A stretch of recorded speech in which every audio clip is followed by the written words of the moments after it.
तर मी म्हणलं यार तुला काही किंमतच नाही कोणत्या गोष्टीची, सगळी दादा घेऊन देतो तर रडायला होतं लागलं मग असं कसं काय बोलला होता त्याचं फक्त एवढं support किंमतच होतं. नाही म्हटलं. सांगते तुम्ही मोठे इसमें रोने जैसा क्या है? Hey guys, good morning and welcome to our new blog. तर आता आमची ट्रिप संपलेली आहे आणि आम्हाला तिकडे असं वाटलं होतं की आम्हाला किती सारे ड्रेस लागेल आणि किती नाही. त्यासाठी ना आम्ही दोन बॅग घेऊन गेलो होतो. हे बघा, ही पण बॅग घेऊन गेलो होतो आणि एक ही पण बॅग घेऊन गेलो होतो. आणि ते कपडे ना जसेचे तसे, फक्त त्यातलं मी एक टॉप यूज केलेले बस. बाकी सगळे कपडे जशाला तसे परत आणलेले. तर आता वेळ झालेली आहे बॅग अनपॅक करायची. ट्रिप सुरू होताना बॅग पॅक करायला जेवढी खुशी होती ना, तेवढंच दुःख ट्रिप संपल्यावर बॅग अनपॅक करायला होतं. अँड गाईज, आज ना आपल्या कंटेंट क्रिएशनच्या क्लाससाठी ना ऋषीचं सेशन होतं. त्यासाठीच आहे ना ऋषीने सकाळी सकाळी आवरलं आणि ऋषी ना आपल्या क्लासकडे गेलेला आहे. अँड मी तर खूप जास्त एक्सायटेड आहे त्याचा एक्सपिरियन्स विचारायसाठी, कारण की तो फर्स्ट टाइम सेशन घेत होता. अँड खूप भारी वाटतं यार, जेव्हा बोलतो ना एवढ्या सर्वांसमोर, तेव्हा खूप खूप भारी वाटतं आणि असं एक स्वतःवर असं प्राऊड फील होतं. गाईज, तर आता मी रूम आवरत होती, बेड वगैरे पण आवरलेला आहे आणि तेवढ्यात माझ्या लक्षात आलं की आपल्या रूम मध्ये ना वॉर्म कलरची थीम सुद्धा बनवता येते. म्हणजे हे जे वरचे लाईट आहे ना, हे 3-in-1 आहे. फुल व्हाईट आहे, नॅचरल व्हाईट आहे आणि वॉर्म व्हाईट आहे. त्यामधले ना मी सर्व वॉर्म व्हाईट लावलेले आहे आणि इतकं भारी वाटतंय ना, एकदम पीसफुल वाटतंय. मस्त यार, असं एकदम कधीतरी अशी थीम बनवायला ना एकदम भारी वाटतं. गाईज, तर मी सकाळी उठले ना तर पावसाचं वातावरण झालेलं होतं. अरे पावसाचं वातावरणच काय, जोरदार पाऊस सुद्धा येत होता. आणि आता आहे ना ऊन पडलेलं आहे. आणि जसं मी म्हटले की आता ऊन पडलेलं आहे, तसं परत सावली आली आहे. आणि 2च दिवसांची ट्रिप होती, पण माझा आवाज ना पूर्ण बदललेला, असा खरखर खरखर आवाज येतोय. गाईज, तर आता ऋषी आलेला आहे घरी आणि ऋषीचं आहे ना हे फर्स्ट लेक्चर होतं. कसं वाटलं ऋषी लेक्चर देऊन? एकदम भारी वाटलं माहितीये का. असं फर्स्ट लेक्चर होतं, असं टीचर झाल्यासारखी फिलिंग होत होती. सगळे इतके रिस्पेक्टफुली बोलता, सगळं समजून घेता, त्याच्यामुळे खूप जास्त मजा येते. आणि तुला माहिती आहे आपण नाशिकमध्ये आणि पुण्यामध्ये पण लवकर चालू करतोय बॅच, कारण खूप रिस्पॉन्स आहे. आणि छत्रपती संभाजीनगरमध्ये जी सेकंड बॅच चालू होणार आहे ना, ती थोडी लेट चालू होणार आहे. म्हणजे पहिली जी बॅच आहे का, ती खूप जास्त एक्सक्लुझिव्ह आहे. स्टुडंट पण एकदम आपले एक्सक्लुझिव्ह आहे. मजा आली का लेक्चर देऊन? लय मजा आली. तू घरून एन्जॉय केलं ना? आणि घरून आहे ना मी सुद्धा झूम मीटिंगला कनेक्ट होते ना, तर मी पण पूर्ण लेक्चर ऐकलेलं आहे. तुला पण काही गोष्टी शिकायला भेटल्या असतील ना? हो, बऱ्याच गोष्टी शिकायला भेटल्या. नवीन नवीन मीन्स जे मी शिकलेली नाही त्या पण गोष्टी मला आता शिकायला भेटणार आहे सरांच्या लेक्चर मधून. तेवढं जर घरी ऐकलं असतं तर.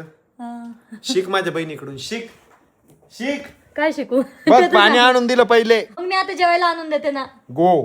तर आता आहे ना ऋषीचं जेवण पण झालेलं आहे आणि ऋषी ना थोडंफार एडिटिंगचं काम करतोय आणि श्वेता पण आलेली आहे. श्वेता आहे ना आपल्या कंटेंट क्रिएशनच्या क्लासचं काम करते. तर आता आम्ही तयार झालेलो आहे, कारण आम्हाला जायचंय बाहेर आणि हर्षदची इतके नाटकं चालू आहे माहिती का. पहिले तर म्हणे बोर झालंय घरी, चल ना दादा कुठेतरी बाहेर जाऊ. आणि जेव्हा ऋषी म्हटलं ना की चला आपण बाहेर जाऊ, मग म्हणतो माझं लय डोकं दुखतंय, माझं आमकं दुखतंय, ढमकं दुखतंय. यायचंय की नाही फिक्स सांग?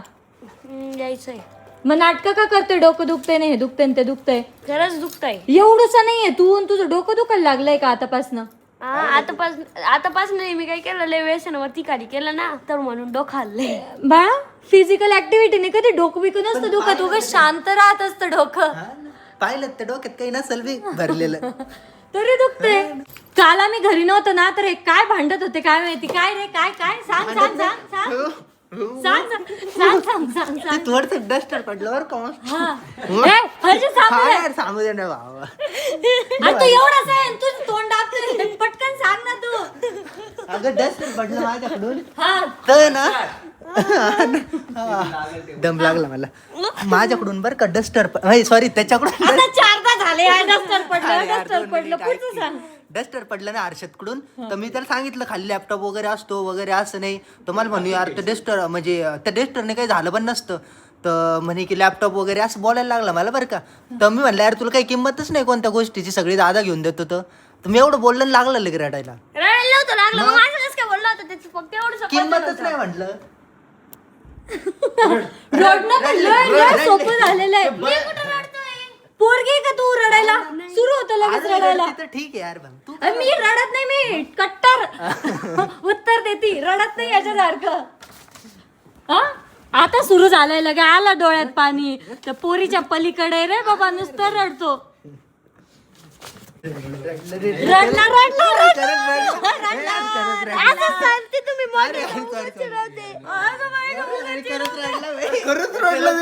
याच्यात रडायसारखं काय काय हर्षद होतं? सांग बरं काय आहे रडायसारखं. तू नाही सांगत अमोल दादानी हे तोडलं, अमोल दादानी हे पाडलं, अमोल दादा असा बोलला, हा सांगत नाही का? अरे इसमें रोने जैसा क्या काय है भाई? रडायसारखं काय आहे? वरती बघून सांग रडायसारखं काय गर्ल एक गर्ल आहे का गर्ल. तू गर्ल बरं तुला तो चांगल्यासाठी सांगत होता ना, मोठा आहे ना तो, मग तो बरोबर बोलत होता ना की तुला किंमत नाहीये, असं नीट जपायची एखादी अरे गोष्ट. पण सिंपल गोष्ट हर्षद त्याच्यात रडायसारखं काय हा, नाही त्याचं काय झालंय माहिती का, त्याला जर आपण असं चांगलं पण गोष्ट सांगितली ना की त्याला वाटतं की आपल्याला ना म्हणजे टोचूनच बोलताय, मग तो डायरेक्ट रडायला लागतो. रडायसारखं काय आहे तिच्यात? चल उठ पटकन.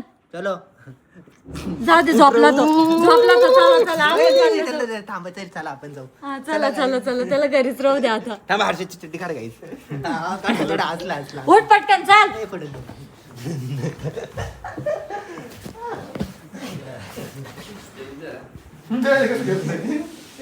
उठा तू बावली असेल कटपुतली हा कटपुतली.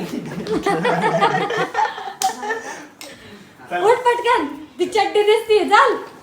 चलो गाईस. तर ना आम्ही सर्व बाहेर जाण्यासाठी निघालेलो आहे. हर्षद झालं ना रडून आता? बस आज पुरता रडला, आता रडू नको आजचे दिवस. आता बाकी उद्या. का कल?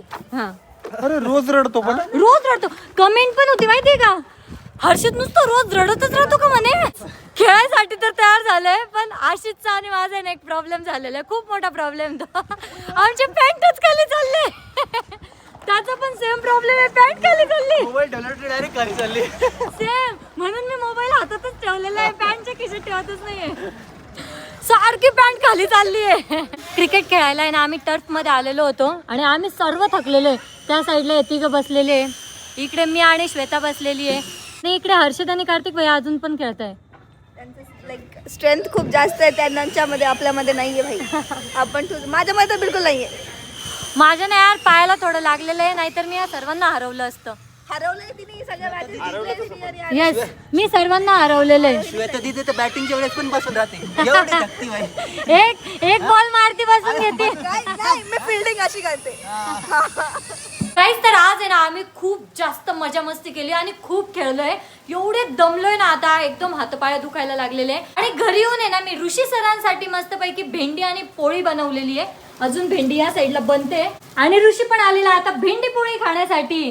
आणि ऋषीची अँटिक स्टाईल बघा, ये क्या है, ये कौन से जमाने की फॅशन है ब्रो.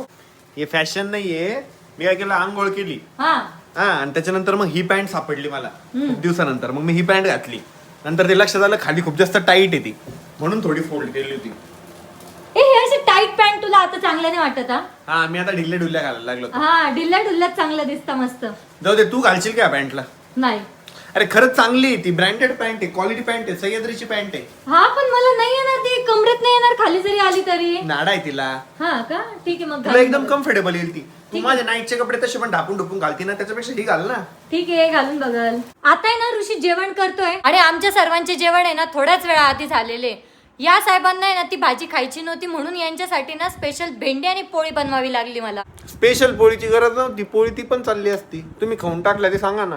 नाही रे, गरम गरम पोळी बनवली मी तुझ्यासाठी. म्हटलं तू थंडी पोळी कुठे खाशील, म्हणून मी गरम बनवली तुझ्यासाठी. ऋषीचं अजून जेवण चालूच आहे, तेवढ्यात त्याची दुसरी फरमाईश आलेली आहे. त्याला ना आता डाळिंब खायचंय, त्याच्यासाठी आता डाळिंब सोलते. समोर टीव्हीवर मस्त ब्लॉग बघतोय. काय भारी आयुष्य बाबा तुझी, सर्व आयतं भेटतंय मस्त. वा वा वा वा वा. अजून काही सेवा सर तुमची? मला आहे ना पुढच्या जन्मात आहे ना ऋषीच बनायचंय, ऋषी सारखी ऐश करायची मला मस्त. पण मला ऋषी, आरोही नाही बनायचं. पण तू जर आरोही बनला ना तर एवढी आयुष माझी ठेवशील का? ठेवशील? हा, मी नाही करत तुझे, म्हणजे मी नाही मदत करत तुला. करतो, पण तू दुसऱ्या वेने करतो ना.